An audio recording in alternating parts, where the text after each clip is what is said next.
Hi, I'm Irwin from Design to Share, and of course it's that time of the year when we start decorating with all the usual Thanksgiving things and so on. Here I have a lovely glass bucket that I use throughout the year, sometimes for a big bunch of flowers or ice and champagne and so on. But filling it just with the typical miniature pumpkins and gourds looks terrific on its own, like a piece of contemporary sculpture. Of course I can take them and I can put them into a compote, which is sort of a pedestal with a bowl combination. And even that on its own looks like a piece of sculpture, because a pedestal elevates something. It's like wearing high heels. It's really terrific. So here we go. Here is a pedestal or a bowl of these gourds. It took me 1 second to do, which leads me on to the next thing. I have a wonderful collection of plate stands and cake stands, I beg your pardon. And here's a little bowl that I sometimes use for a relish, and over here I've put in a spaghetti squash. I can make the pumpkins and so on look a little bit brighter and use a bit of plate for that. But just placing them on a table on these different cake stands and pie stands that I've collected over the years gives it a great look. It takes 1 second to do and it looks like sculpture. Look at that.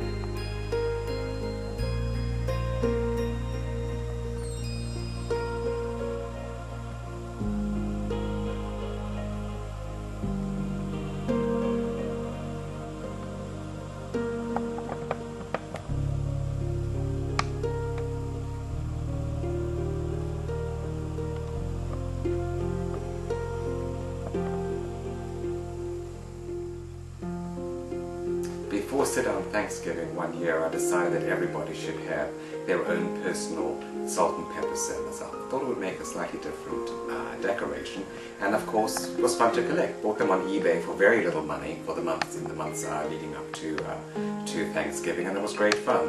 This is a little Tasmanian devil type character with a turkey. This one is a man, a sort of a pilgrim-looking fellow sitting on top of a turkey. Here is a little boy with his turkey. This is the one which says, try pork next year, try ham next year. And then I also actually got some which are just the little chickens, which are quite classic, which is really just for salt. And that I can pair with a classic peppercorn.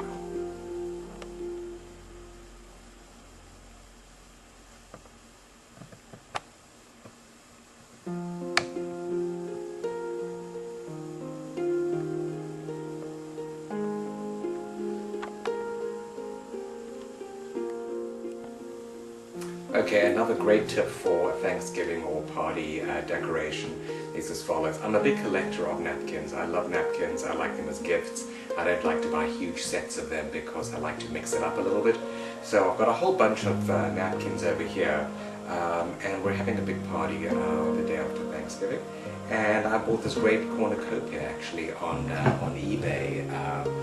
It's a little bit chipped, but I thought it was a very good idea, so I can use that for fruit and for all the usual things. But today we're going to use it for napkins. So I've got all my different napkins here. I'm going to mix them up together. And what's nice about having different napkins for everybody is that you remember which is your napkin. It's, you don't mix it up and then really have to get another one. So cornucopia being the theme, I'm going to make little cornucopias actually out of the napkin. And I'm going to lay them in this big cornucopia and make a cornucopia of a napkin. It's like arranging flowers. And here are some white ones. These white ones actually bought on eBay for me, and they don't quite match. Some of them are the old sort of traditional damask napkins. Some of them have gotten a bit sort of worn over the years with all the Clorox, so I just throw them out and just add a bunch more. And look how nice that looks all together. And of course I keep putting some on the bottom and then spreading it out. And always add more napkins than the amount of people that are there in case someone needs another napkin, in case somebody spills something, you want to open a bottle of champagne perhaps, you just add napkins. And you can see our horn of plenty is now plenty full with some little miniature horns of plentiful napkins. Look how colourful that is. They didn't have to match, and if one or two of them get ruined and I have to throw them out, it doesn't matter the next time. And of course the other little thing that I often do is to use vases for the silverware. I mean, this is a very pretty beginning to a buffet and certainly a very attractive centerpiece. I also don't have to worry about candles. Sometimes candles can be a bit dangerous or they get a bit lost. This is practical, useful, and of course it's very decorative. And of course mixing the silverware, look, I have different knives over here. It doesn't matter that they don't match. It's not a formal sitting down table, a set table, so this is terrific.